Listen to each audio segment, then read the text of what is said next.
بسم اللہ الرحمن الرحیم۔ السلام علیکم خواتین حضرات، پاکستان میں سیلاب کی وجہ سے جتنا نقصان ہوا اس کا اندازہ لگانے کی کوشش کی جا رہی ہے۔ سینکڑوں لوگ جو ہیں وہ فوت ہو گئے، لاکھوں جانور جو ہیں وہ سیلاب میں بہہ گئے اور تقریباً 4 کروڑ سے زیادہ لوگوں پر اس سیلاب نے افیکٹ کیا ہے۔ لاکھوں ایکڑ اراضی جو ہے، لوگوں کی فصلیں تباہ ہو گئیں، گھر پانی میں بہہ گئے، بزنسز کا نقصان ہوا ہے۔ پاکستانی قوم نے بڑی زندہ دلی کا مظاہرہ کیا۔ ان تمام بھائیوں نے، بہنوں نے، بزرگوں نے، بچوں نے جنہوں نے اس کار خیر میں حصہ لیا، وہ سارے تعریف کے قابل ہیں اور ان سب کو شاباش بنتی ہے۔ ہمارے اوورسیز پاکستانی جنہوں نے بڑھ چڑھ کر اس کار خیر میں حصہ لیا، جماعت اسلامی نے بڑا اچھا کام کیا، جماعت اسلامی کے کارکنان نے جس طرح عوام کی خدمت کی، تحریک البیگ والوں نے بھی کام کیا، حافظ سعید صاحب کی تنظیم نے بھی بڑا اچھا کام کیا، حکومت بھی کام کر رہی ہے۔ عمران خان صاحب نے ابھی لائیو سیشن کیا فنڈ ریزنگ کے لیے، اربوں روپیہ اکٹھا ہو گیا صرف 2-3 گھنٹے کی نشست میں، اربوں روپیہ۔ اور خاص طور پر جو بیرونی ملک پاکستانی رہتے ہیں انہوں نے عمران خان صاحب پر اعتماد کیا اور اربوں روپیہ جو ہے وہ ڈونیٹ کیا۔ تو سارے بھائیوں نے بہت اچھا کام کیا اور ان سب کو شاباش بنتی ہے۔ پاکستانی قوم نے ایک بار پھر ثابت کیا کہ مشکل سے مشکل حالات میں بھی ہم حالات کا مقابلہ کر سکتے ہیں۔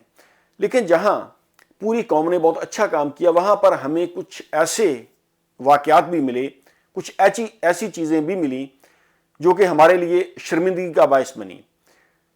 یعنی جس طرح راشن لوگوں کی طرف پھینکا گیا، لوگوں کی تذلیل کی گئی، یہ اچھا نہیں ہوا۔ دیکھیں، غریب لوگ جو ہیں وہ دنیا کے ہر حصے میں پائے جاتے ہیں، ادھر بھی یورپین ممالک میں بھی، خاص طور پر میں بات کروں گا UK میں بھی، یعنی جو غریب لوگ ہیں، پور لوگ ہیں، ان کے لیے فنڈ ریز کی جاتی ہے، لیکن ان کی ڈگنیٹی جو ہے وہ خراب نہیں کی جاتی، ان کی عزت نفس کا خیال رکھا جاتا ہے۔ فوڈ بینک ادھر بھی لگتے ہیں، یعنی جو پور لوگ ہیں ان کو کھانا ڈونیٹ کیا جاتا ہے، تو بڑے اچھے طریقے سے سٹال لگا دیا جاتا ہے اور لوگ آتے ہیں، وہ بریڈ، سینڈوچز یا دیگر اسمان سوپ وغیرہ، وہ جو ان کو ضرورت ہوتی ہے وہ اٹھا کر لے جاتے ہیں، لیکن ان کو دھکے نہیں دیے جاتے، ان کو گالیاں نہیں دی جاتی، ان کی عزت نفس جو ہے ان کا خیال رکھا جاتا ہے۔ جس طرح میں کئی ویڈیوز دیکھی ہیں، راشن جس طرح پھینکا جا رہا ہے لوگوں کی طرف اور لوگ بیچارے وہ دوڑ رہے ہیں۔ ابھی میں نے ایک ویڈیو دیکھی ہے، راشن پھینکا گیا اور نیچے لوگوں کی فصلیں خراب ہو گئیں کیونکہ لوگ جو ہیں وہ بھاگ رہے ہیں راشن اکٹھا کرنے کے لیے، آٹے کے پیکٹ پھینکے جا رہے ہیں یا چینی کے۔ تو یہ چیزیں جو ہیں یہ دیکھ کر تکلیف ہوتی ہے کہ یہی کام آپ ایک مناسب اچھے طریقے سے بھی کر سکتے ہیں۔ یعنی اگر آپ نے لوگوں کو ڈونیٹ کرنا ہے، وہ زمین پر آپ ہیلی کاپٹر اتاریں، لوگوں کو لائن میں لگا کر یا کسی اچھے طریقے سے آپ کر سکتے ہیں۔ اور پھر جس طرح ہمارے وزیر اعظم صاحب سندھ میں گئے اور لوگوں نے احتجاج کرنے کی کوشش کی، ان پر دہشت گردی کے مقدمے درج کر دیے گئے۔ یہ نہیں ہونا چاہیے، یہ وقت ایسے کاموں کے لیے نہیں ہے، لوگ دکھی ہیں۔ آپ امیجن کریں کہ جن کے بچے سیلاب میں بہہ گئے، جانور بہہ گئے، جن کے گھر بار تباہ ہو گئے، جن کے کاروبار ختم ہو گئے، جن کی جو فصلیں تباہ ہو گئیں، ان لوگوں پر کتنا برا اثر پڑا ہوگا۔ کیا وہ نارمل رہے ہوں گے؟ یعنی جس شخص کے فیملی ممبران وہ فوت ہو گئے، سیلاب میں بہہ گئے، ان کی لاشیں نہیں ملی، آپ ان لوگوں کو ریلیف دینے کی بجائے، ان کی دلجوئی کرنے کی بجائے، ان کے زخموں پر مرہم رکھنے کی بجائے آپ ان کے اگینسٹ دہشت گردی کے مقدمے درج کر رہے ہیں۔ تو یہ چیزیں جو ہیں یہ دیکھ کر ہمیں شرم آنی چاہیے، یہ ایسا نہیں ہونا چاہیے۔ اور ابھی سیلاب سے بھی بڑی تباہ کاری پاکستان میں آنے والی ہے، اللہ نہ کرے ہمارے لوگ اس پر قابو پا لیں، کیونکہ مہنگائی کا طوفان آنے والا ہے نومبر میں، کیونکہ اس حکومت نے یا پہلے اچھے طریقے سے گندم کی خریداری نہیں کی اور ابھی فصلیں لوگوں کی تباہ ہو چکی ہیں۔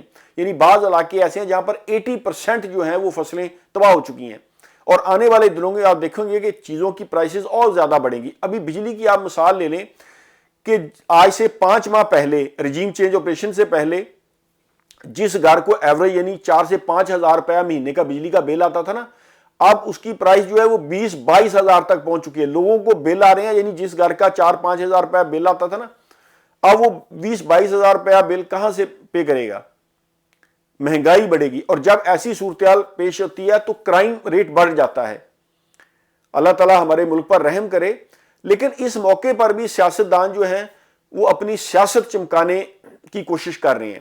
اس موقع سے بھی وہ فائدہ اٹھانے کی کوشش کریں. یعنی جو راشن تقسیم کیا جا رہا ہے اس پر مخصوص لوگ اپنی تصویریں جو ہیں وہ لگا کر لوگوں کو دے رہے ہیں. اگر آپ کوئی بھی کام اللہ کی رضا کے لیے کرتے ہیں وہ آپ چھپ چھپا کر کریں یا کھلم کھلا کریں تو اللہ تعالیٰ نیتوں کے حال بہتر جانتا ہے. یہ معاملہ اللہ کا اور بندے کا ہے. ہر وہ کام جو ہم نیک نیت سے کرتے ہیں اللہ کی رضا کے حصول کے لیے کرتے ہیں اس کا ہمیں ثواب ملتا ہے. لیکن جو چیز ہم دکھاوے کے لیے کرتے ہیں وہ ہم جتنا مرضی صدقہ خیرات دے دیں, جتنی مرضی اچھی کوشش کر لیں, لیکن اگر ہماری نیت صاف نہیں ہے تو پھر ایسے عملوں کا کوئی ثواب نہیں ملتا. تو یہ چیزیں نہیں ہونی چاہیے, دکھاوا نہیں ہونا چاہیے. اور یہ وقت ہوتا ہے قوم کو یکجا اکٹھے رہنے کا. یہ وقت ہوتا ہے جب ہم سیاسی اختلافات یا آپس کی رنجشیں بلا کر آگے بڑھیں. لیکن اب اگر لوگ مہنگائی کے خلاف بات کرتے ہیں تو میڈیا چینلز کو بند کیا جا رہا ہے, صحافیوں کے خلاف پرچے کاٹے جا رہے ہیں. وہ لوگ جو کہتے تھے کہ آئی ایم ایف کی ڈیل جو ہے یہ خطرناک ہے, عمران خان نے ملک بیچ دیا, اس طرح کی باتیں کرتے تھے کہ آئی ایم ایف کے پاس جانا جرم ہے. اب آئی ایم ایف نے جو ڈیل کی ہے اس پر وہ خوشیاں منا رہے ہیں. یعنی یہ کوئی مقدس ڈیل سائن ہو چکی ہے. یعنی جو چیز آپ پہلے کہتے تھے غلط ہے, بری ہے, اب وہ چیز کیسے ٹھیک ہو گئی. تو اس طرح کی منافقت چاہیے ہمارے معاشرے میں. حالانکہ یہ وقت ہے قوم کو اکٹھا ہونے کا. یہ وقت ہے, آپ دیکھیں میں پاکستانی قوم سے کہتا ہوں جو بیرون ملک پاکستانی ہے یا پاکستان کے اندر جو لوگ رہتے ہیں, آپ جس بھی شخص پر, جس بھی آرگنائزیشن پر آپ کا اعتماد ہے آپ اس کار خیر میں حصہ لیں. اگر آپ کا حکومت پر اعتماد ہے, آپ سمجھتے ہیں کہ حکومت اچھا کام کر رہی ہے, تو بالکل آپ کو چاہیے کہ آپ حکومت کو ڈونیشن دیں, حکومت کے ساتھ مل کر کام کریں. اسی طرح ہمارے جماعت اسلامی کے بھائی کر رہے ہیں, حافظ سعید صاحب کی تنظیم کام کر رہی ہے, تحریک لبیک والے بھی کام کر رہے ہیں, اور بھی کئی ایک تنظیمیں ہیں, کراچی سے جو لوگ ہیں بڑا اچھا کام کر رہے ہیں. تو جس کسی شخص پر بھی, جس کسی تنظیم پر بھی آپ کو اعتماد ہے, آپ اس کے ساتھ ملیں, ڈونیشن دیں. بیرون ملک جو پاکستانی رہتے ہیں انہوں نے آج بڑی زندہ دلی کا مظاہرہ کیا. حالانکہ لوگوں کو غصہ تھا کہ یہ جو امپورٹڈ حکومت ہے یہ ہمیں ووٹ کا حق نہیں دے رہی, یہ پاکستان کو ووٹ ڈالنے کا حق نہیں دے رہی. یعنی یہ سمجھتے ہیں کہ پاکستانی جو باہر رہتے ہیں, باہر کے ملکوں میں جو پاکستانی بیٹھے ہیں, ان کو پاکستان کے مسائل سے کیا سروکار. لیکن آج جس طرح انہوں نے فنڈ ریز کی ہے, انہوں نے ثابت کیا ہے کہ جو پاکستان کے اندر لوگ رہتے ہیں, بیرونی ملک پاکستانی رہنے والے لوگوں کو بھی اتنا ہی پاکستان سے پیار ہے, وہ بھی پاکستان کے لیے اتنے ہی زیادہ فکر مند ہے. ابھی میں دیکھ رہا تھا عمران خان کا سیشن, ایک آدمی نے کروڑوں روپیہ یعنی ڈونیشن کر دیا. یعنی نیو یارک سے ہمارے بھائی, ایک آدمی نے کروڑوں روپیہ فنڈ ریز کر لیا, اور ایک دن کے نوٹس پر. تو پاکستانی قوم بری نہیں ہے, لیکن یہ ہمارے لیڈر, ہمارے سیاستدان جو ہیں ان کی مس مینجمنٹ. یعنی اب دیکھیں کہ محکمہ موسمیات نے اپریل میں ہی حکمرانوں کو کہہ دیا تھا کہ بہت خراب موسم آنے والا ہے, بارشیں زیادہ ہوں گی, سیلاب آنے کا خطرہ ہے, لیکن انہوں نے کوئی کام نہیں کیا, کوئی ایسے اقدامات نہیں کیے گئے.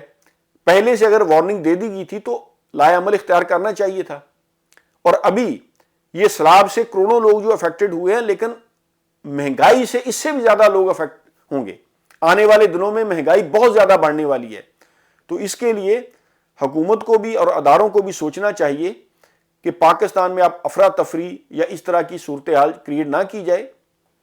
اور جس طرح لوگوں کے اگینسٹ دہشت گردی کے, ابھی وہ سندھ میں جو ہمارے بھائی احتجاج کر